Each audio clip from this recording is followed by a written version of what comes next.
तो हेलो बच्चों, क्या हाल चाल है। स्टार्ट करें, सब बढ़िया है। अच्छा, आज हम लोग स्टार्ट करेंगे आपकी क्लास 12th फिजिक्स का सिलेबस। आज हमारा पहला दिन है। आज हम लोग फर्स्ट यूनिट स्टार्ट करेंगे। कोविड के दौर में आप लोग घर में हैं, रिस्ट्रिक्शंस हैं, सब इस सारे सिनेरियो में भी क्योंकि 12th क्लास है आपको फ्री नहीं बैठना है। ज़्यादा से ज़्यादा मेहनत करो। टीचर्स को, हमारे जैसे टीचर्स को तंग कर दो, फ़ोन कर लो, बार बार उनसे पूछो क्या समझ आया कि नहीं आया। तो उसी सीरीज में आज हम लोग आपकी क्लास 12th स्टार्ट करेंगे सिलेबस। उससे पहले जो मैं आपसे एक्सपेक्ट कर रहा हूं कि बहुत ज्यादा मेहनत करो, बहुत ज्यादा मेहनत करो, क्योंकि आपके पास घर बैठ करके टाइम है। जितनी मैक्सिमम पॉसिबल है उतनी मेहनत करो। उसी एनर्जी के साथ हम लोग ये स्टार्ट करेंगे। और ये जो एनर्जी लेवल है आपका, ये बिल्कुल लास्ट एग्जाम्स तक ऐसा का ऐसा कैरी होना चाहिए। चलो आप लोग स्टार्ट करते हैं। आज हम लोग अपने फर्स्ट यूनिट को स्टार्ट करेंगे। फिजिक्स फर्स्ट यूनिट, इलेक्ट्रोस्टैटिक्स, जिसको एनसीईआरटी में फर्स्ट चैप्टर में इलेक्ट्रिक चार्जेस एंड फील्ड के नाम से हम लोग पढ़ेंगे। तो पूरा चैप्टर जो है, पूरा यूनिट जो है वो इलेक्ट्रोस्टैटिक्स। अब इसमें क्या हम लोगों को पढ़ना है, आपको समझ आ रहा है। Electro means charge, electron. Statics means at rest. First unit में हम लोगों को चार्ज एट रेस्ट, चार्ज को जब एक जगह पर रखा जाएगा तब उसकी प्रॉपर्टीज के बारे में पढ़ना है, तब उसके ऊपर लगने, उसकी वजह से लगने वाली फोर्सेस के बारे में पढ़ना है, उसकी फील्ड के बारे में पढ़ना है, उसके पोटेंशियल के बारे में पढ़ना है, उसकी एनर्जी के बारे में पढ़ना है। इन सब चीजों के बारे में हम लोगों को फर्स्ट यूनिट में पढ़ना है। लेकिन सिर्फ चार्ज को एट रेस्ट नहीं पढ़ना है हमने। अगले 3-4 यूनिट्स में हम लोगों को चार्ज इन मोशन भी पढ़ना है। उसमें जब करंट इलेक्ट्रिसिटी पढ़ेंगे तो तब चार्ज एक कंडक्टर में से ट्रेवल कर रहा होगा, वो मोशन में होगा। उससे नेक्स्ट चैप्टर में भी हमको इसी तरीके से पढ़ना है। उससे 3-4, अगर मैं बोलूं 3-4 यूनिट्स में हमें चार्ज इन मोशन पढ़ना है, लेकिन उस पर मैं नहीं जाऊंगा। अभी जो हम लोगों को पढ़ना है वो क्या है, चार्ज एट रेस्ट। तो बेसिकली इलेक्ट्रोस्टैटिक्स फिजिक्स की वो ब्रांच है विच स्टडीज और which deals with the study of charges at rest. अब सबसे पहली बात जो आपके माइंड में है कि भैया चार्ज क्या होता है। चार्ज क्या होता है? चार्ज किसी भी चीज की बहुत इंट्रिंसिक प्रॉपर्टी है। जैसे 11th में हम लोग पढ़ते थे कि चार्ज की बजाय 11th में जो हमने पढ़ा है वो पढ़ा है इंट्रिंसिक प्रॉपर्टी कौन सी, मास। हमने कोई भी चीज बिना मास की स्टडी नहीं की है। हमने हर चीज का मास कंसीडर किया, उसी के हिसाब से हमने काइनेटिक एनर्जी कैलकुलेट की, उसी के हिसाब से हमने पोटेंशियल एनर्जी कैलकुलेट की। सारे चैप्टर्स में हमने मास बहुत सीरियसली जो है वो कंसीडर किया है। जैसे वहां पर 11th क्लास में मास बहुत इंपॉर्टेंट फंडामेंटल इंट्रिंसिक प्रॉपर्टी किसी बॉडी की होती है, इन द सेम वे चार्ज भी उतनी ही फंडामेंटल प्रॉपर्टी किसी बॉडी की है। हमें पढ़ना है चार्ज। तो पहले तो ये बात आती कि चार्ज सुनते ही आपके माइंड में जो चीजें आती हैं वहां से मैं स्टार्ट करूंगा। आप जो पढ़ करके 10th में आया वहां से मैं स्टार्ट करूंगा। आपके माइंड में चार्ज सुनते ही पहली चीज तो आती है कि सर एक होती है नेगेटिवली चार्ज बॉडी या नेगेटिव चार्ज,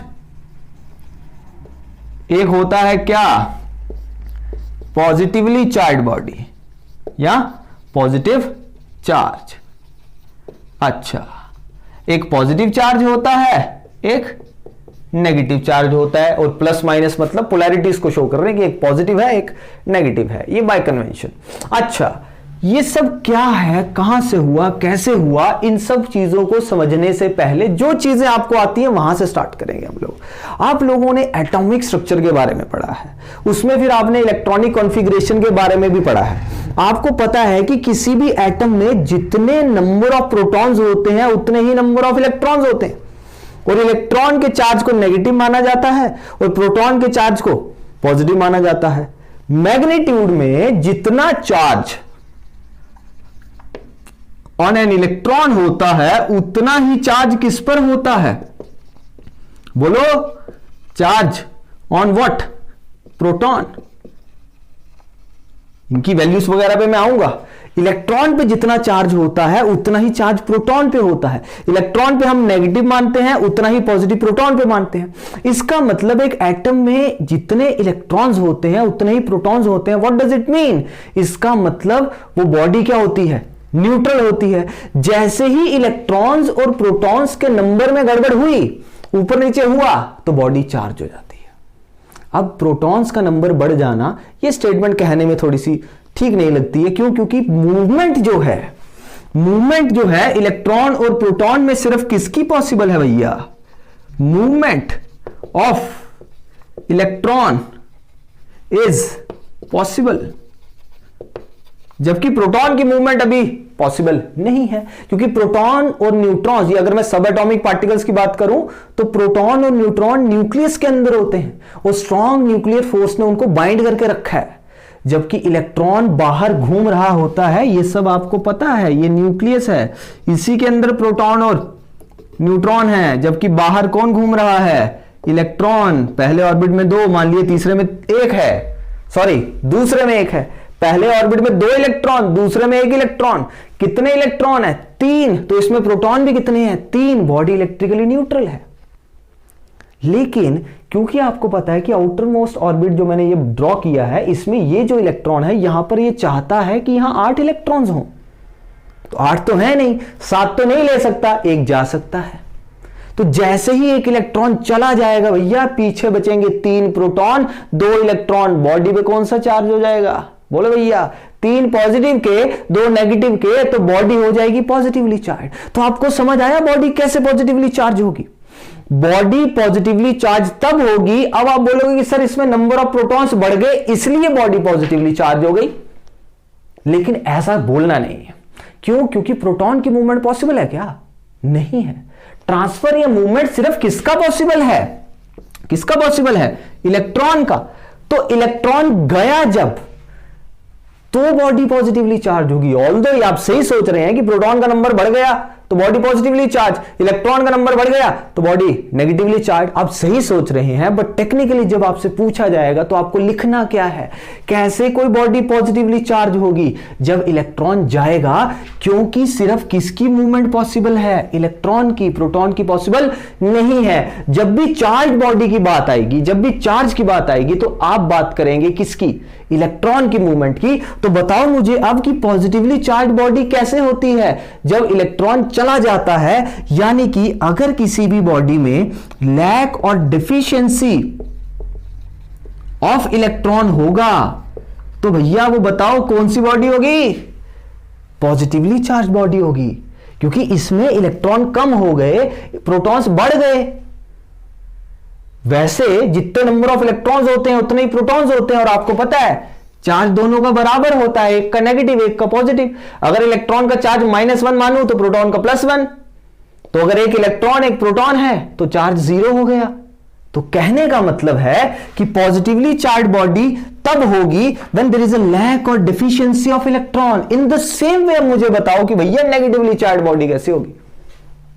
ओहो, मैंने उल्टा लिख दिया था, सॉरी। ठीक है, नेगेटिवली चार्ज बॉडी कैसे होगी? तो नेगेटिवली चार्ज बॉडी होगी जब when there is excess of electrons. जब एक्सेस ऑफ इलेक्ट्रॉन्स होंगे तब आपकी बॉडी क्या होगी? Negatively charge. जब डिफिशियंसी ऑफ इलेक्ट्रॉन्स होंगे तब आपका बॉडी हो जाएगी पॉजिटिवली चार्ज। तो एक नंबर में अगर कोई आपसे पूछ ले ऐसे ही कि कॉज क्या है, what is the cause of origin of charge, what is the cause of origin of charge, तो आप मुझे बोलेंगे कि सर या भैया कि अगर प्रोटॉन्स का नंबर बढ़ जाए तो पॉजिटिवली चार्ज, इलेक्ट्रॉन्स का नंबर बढ़ जाए तो नेगेटिवली चार्ज। लेकिन आपको टेक्निकली जवाब क्या देना चाहिए? प्रोटॉन्स की मूवमेंट की बात आप लोग नहीं करेंगे, आप लोग किसकी बात करेंगे? आप लोग बात करेंगे इलेक्ट्रॉन्स की मूवमेंट की। तो कारण क्या है जिसकी वजह से चार्ज हुआ है? कारण है ट्रांसफर ऑफ इलेक्ट्रॉन। क्या आप यहां पर ट्रांसफर ऑफ प्रोटॉन लिख सकते हैं? भैया नहीं लिख सकते। तो cause, basic cause of origin of charge is transfer of electron. और ट्रांसफर में 2 चीजें आ जाती हैं, या तो वो जाएगा या तो वो आएगा। अगर वो चला गया तो पीछे प्रोटॉन्स का नंबर बढ़ा के जाएगा तो वो पॉजिटिवली चार्ज हो जाएगी बॉडी। अगर वो आएगा तो इलेक्ट्रॉन्स का नंबर बढ़ाएगा तो आपकी बॉडी नेगेटिवली चार्ज हो जाएगी।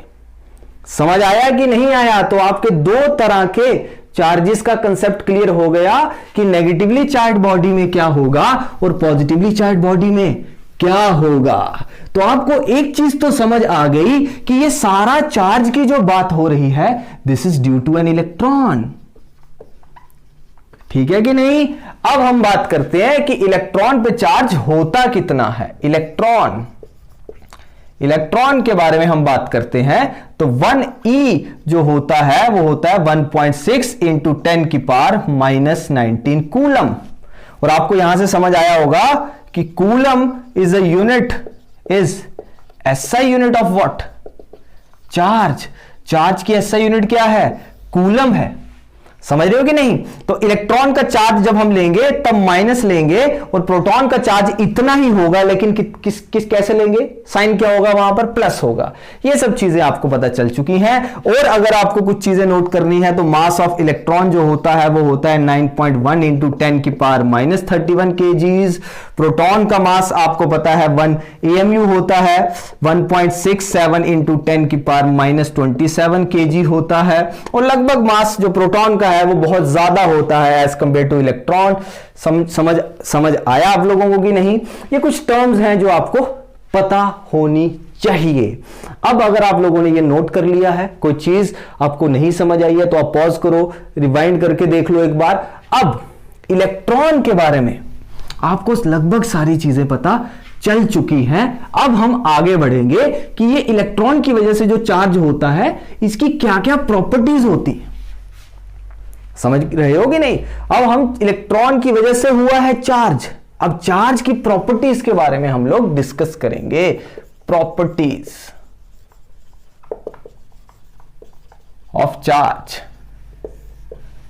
पहला आपको पता है, लाइक चार्जेस, एक जैसे चार्जेस क्या करते हैं? अनलाइक चार्जेस, अलग अलग चार्जेस क्या करते हैं? लाइक चार्जेस मतलब प्लस प्लस और नेगेटिव नेगेटिव, अनलाइक मतलब प्लस माइनस, माइनस प्लस, ये करते हैं क्या? रिपेल, और ये करते हैं क्या? अट्रैक्ट। समझ रहे हो कि नहीं?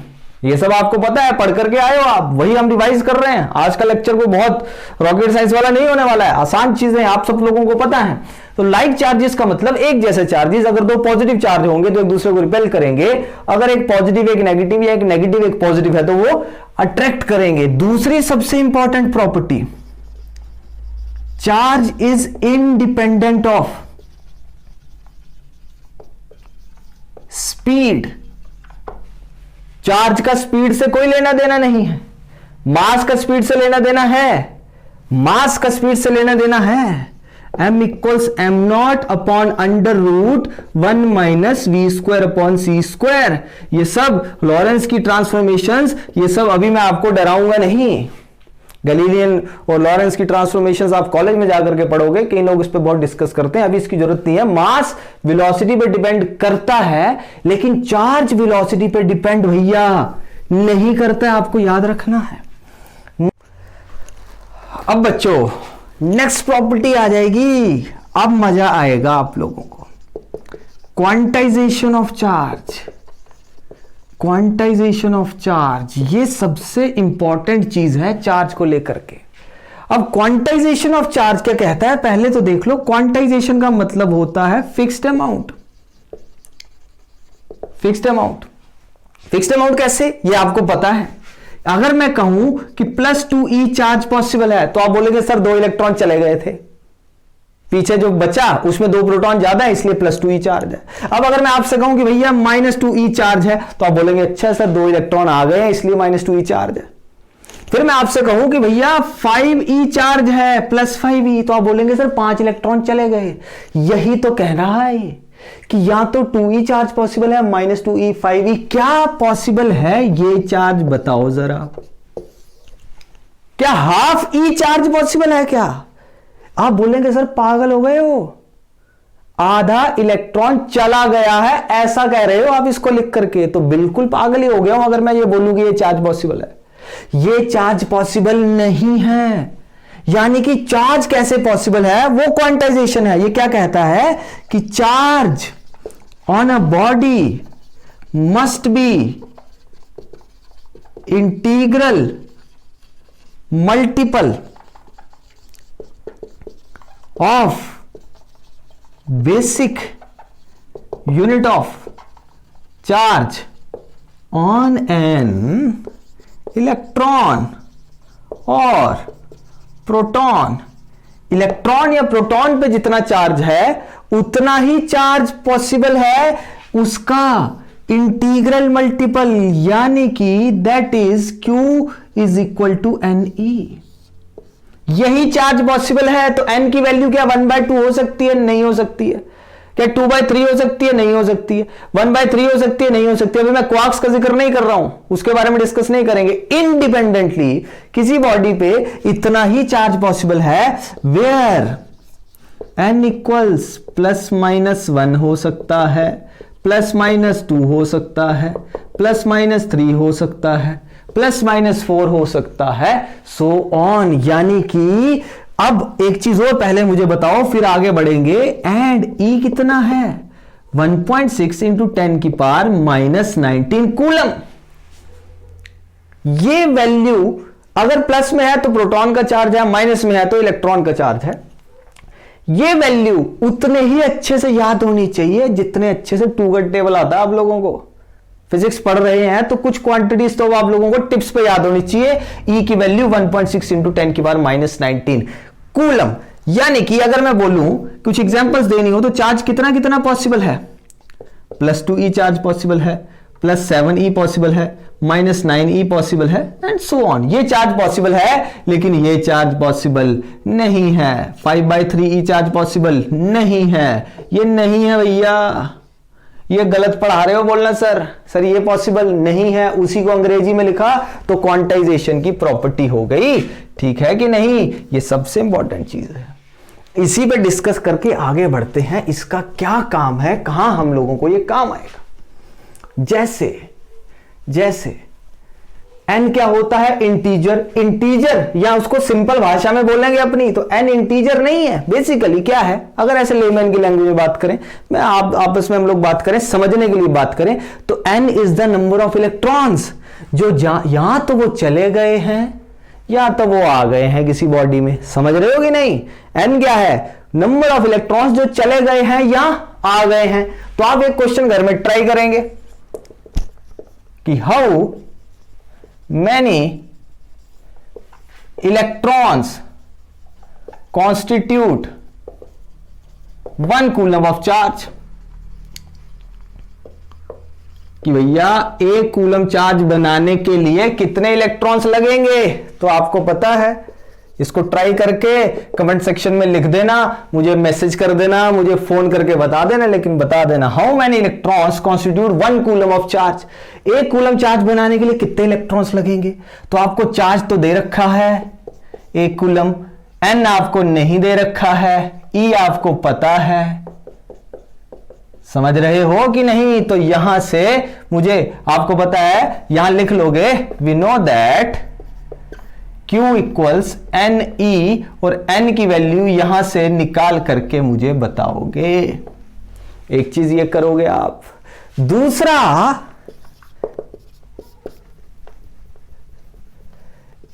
ये पॉसिबल है क्या? Is it possible for a body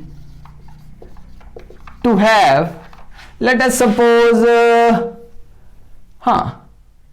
16, चलो 16 तो ऐसे हो जाएगा, 32 इंटू 10 की पावर -18 कूलम चार्ज।